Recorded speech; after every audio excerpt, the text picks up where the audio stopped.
Teacher एक milestone, एक पत्थर की तरह होता है जो आपको राइट डायरेक्शन दिखा सकता है और उसने बहुत सारे बच्चों को राइट डायरेक्शन में जाके गोल अचीव करते हुए देखा होगा। तो इसी तरीके की एक टॉक आज रखेंगे कि हम आपको कैसे देखते हैं, क्योंकि हम स्टेशनरी होके जब आपको देखेंगे तो शायद आपको सही पोजीशन पर देखकर सही गाइड कर सकें। तो चलिए स्टार्ट करते हैं इस डिस्कशन को और इसमें हम क्या बात करने वाले हैं। सबसे पहले बेटा, अब क्योंकि नीट में बहुत कम समय रह गया है और बहुत लंबे समय से मैंने अपने बहुत सारे बच्चों से बात नहीं करी जिनको मैं पढ़ा रहा हूँ, और जिनको नहीं भी पढ़ा रहा कहीं न कहीं वो मेरे लेक्चर्स देख रहे थे, मैं उनसे उतनी बात नहीं कर पाया। तो एक ज़रिया है कि मैं उनको सही डायरेक्शन दूँ कि आने वाले 2-3 मंथ में वो अपना मतलब सिलेक्शन के लिए एक बढ़िया ईमानदार एफर्ट कर सकें। इस लेक्चर का बेटा मोटिव जो रहेगा वो आपको सही डायरेक्शन देना है। अगर मैं आपसे कहूँ क्या इस लेक्चर को देख के सिलेक्शन होगा? नहीं। सिलेक्शन आपका self study, hard work, proper revision और प्रॉपर प्लानिंग के थ्रू होगा। तो वो आपको देखना है कि कैसे करना है। तो स्टार्ट कर लेते हैं, कुछ ने तो लेक्चर ही बंद कर दिया होगा इसके बाद। तो चलो कोई बात नहीं। देखो स्टार्ट कैसे कर रहे हैं हम लोग। सबसे पहले मैं आपको ये बता रहा हूँ बेटा कि हम एक रिवीजन स्ट्रैटेजी पे बात करते हैं कि यार यहाँ से अब बचे हुए 2 महीने, 3 महीने जो भी हमारे पास टाइम बचा हुआ है, उस पे हम कैसे मूव करें, कहाँ से क्या करें हम लोग। तो सबसे पहले हमें एक डायरेक्शन देने से पहले खुद को ये सोचना है कि हम एग्ज़ैक्टली हैं कहाँ पर।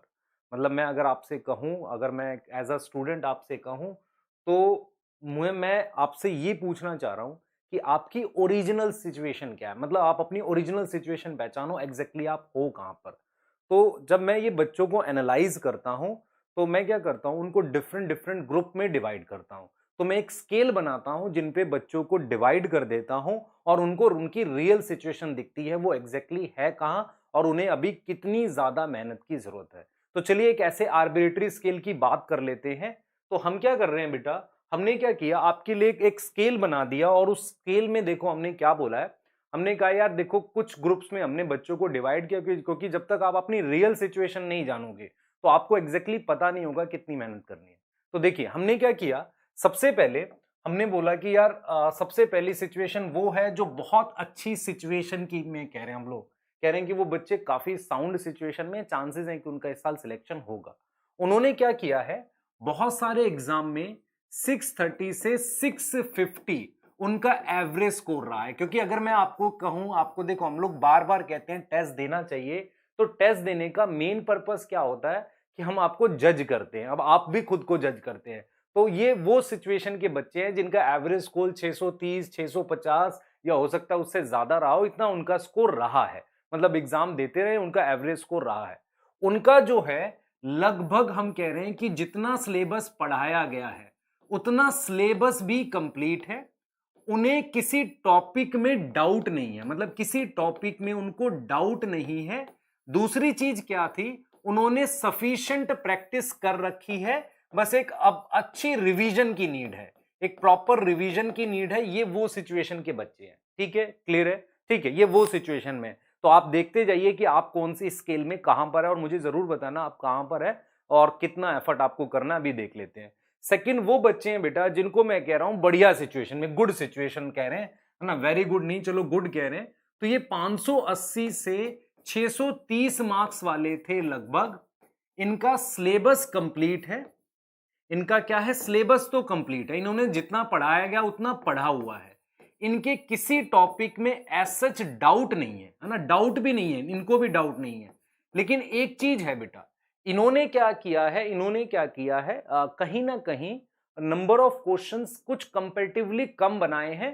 तो टॉपिक में मतलब किसी बड़े चैप्टर में डाउट नहीं है, कहीं कहीं पर माइनर इनको थोड़े से डाउट हो सकते हैं, है ना। ये चीज, ये वो बच्चे हैं जो कहीं कहीं पर छोटे छोटे डाउट है। इन्हें पता है कि इस साल इनका सिलेक्शन हो सकता है या पूरे पूरे चांसेस हैं। इन दोनों ग्रुप के बच्चों को पता है कि हाँ इस साल शायद हम कर जाएंगे।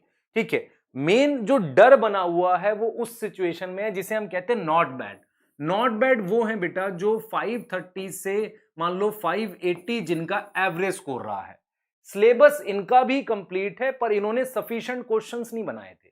जब ये क्वेश्चन सॉल्व कर रहे थे तो इन्होंने बहुत मतलब प्रॉपर अच्छे से प्रैक्टिस नहीं करी थी या उतने अच्छे से सारी चीजें, मतलब पढ़ा हुआ है इन्होंने, आता भी है इन्हें, पर इन्हें अभी मतलब और प्रैक्टिस की नीड है। तो मैं ये कह रहा हूं बेटा सिलेबस कंप्लीट है। हाँ, इनके पास डाउट भी है, मतलब इनके पास कुछ टॉपिक्स में डाउट हैं और हम ये बोल रहे हैं कि इन्होंने बेटा अभी प्रैक्टिस और की नीड थी, तो इनका वो स्कोर है 530 से 580 के आसपास का स्कोर है। अब मैं कह रहा हूं ये एवरेज वाले कौन से हैं? एवरेज स्कोर जिनका 450 से 500 रहा है, इनके साथ एक दिक्कत और भी है बेटा, इनका सिलेबस अभी कंप्लीट नहीं है। इनका अगर मैं आपसे कहूं 10 से लेकर 15 या उससे ज्यादा चैप्टर का बैकलॉग है। ठीक है, ये मैं कह रहा हूं ये एवरेज सिचुएशन में है, अभी कुछ चैप्टर का बैकलॉग भी है इनका, क्लियर, बैकलॉग भी है। और बैकलॉग इन द सेंस कि अभी इन्होंने क्वेश्चंस नहीं बनाए, थ्योरी पढ़ ली है लेकिन उनके क्वेश्चंस नहीं बनाए थे, तो उसे मैं मान रहा हूं बैकलॉग में।